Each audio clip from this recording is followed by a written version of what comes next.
আগামী মাসে টি-20 বিশ্বকাপ শুরু হবে। এবারের বিশ্বকাপের আয়োজক দেশ ভারত। নিরাপত্তার সংখ্যায় ভারতে গিয়ে বিশ্বকাপ খেলতে চায় না বাংলাদেশ। পাকিস্তানের মতো শ্রীলঙ্কায় বিশ্বকাপ খেলতে আগ্রহী বাংলাদেশ ক্রিকেট বোর্ড।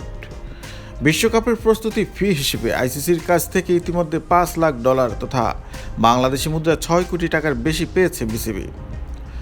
বিশ্বকাপের জন্য আইসিসির কাছ থেকে আর কিছু পাওয়ার নেই বলে ধারণা পরিচালক এম নাজমুল ইসলামের।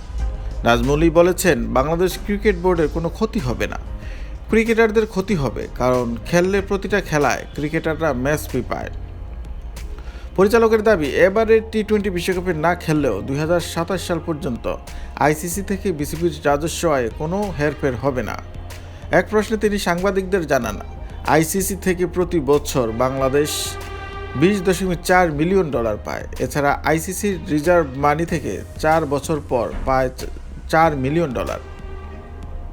বিশ্বকাপ না খেললে খেলোয়াড়দের আর্থিক ক্ষতি পুষিয়ে দেওয়ার চিন্তা বিসিবি করবে কি না, এমন এক প্রশ্নে নাজমুল উল্টো বলেছেন, ওরা গিয়ে যদি কিছুই না করতে পারে তাহলে ওদের পিছনে আমরা যে এত কোটি কোটি টাকা খরচ করছি, আমরা কি ওদের কাছ থেকে ওই টাকা ফেরত চাচ্ছি নাকি? আরেক প্রশ্নে তিনি এমন মন্তব্য করেছেন, আমরা যে ওদের পিছনে এত খরচ করছি, বিভিন্ন জায়গায় গিয়ে ওরা কিছুই করতে পারছে না। আজ পর্যন্ত আমরা একটাও বৈশ্বিক অ্যাওয়ার্ড পেয়েছি? কোনো একটা জায়গায় আমরা কতটুকু কী করতে পেরেছি? আমরা তাহলে তো প্রত্যেকবারই বলতে পারি, তোমরা খেলতে পারোনি, তোমাদের পিছনে যা খরচ করেছি এটা এবার তোমাদের কাছ থেকে আমরা নিতে থাকি, ফেরত দাও।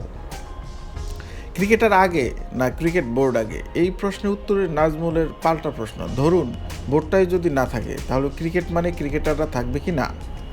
তিনি আরও বলেছেন, আমার হাত না থাকলে শরীর থাকবে না, শরীর না থাকলে হাত থাকবে না। তো আমার হাত না থাকলে আমার শরীর আর এই হাতের কোনো কাজ আছে? একই রকম, মানে দে আর পার্ট অ্যান্ড দ্য পার্সেল।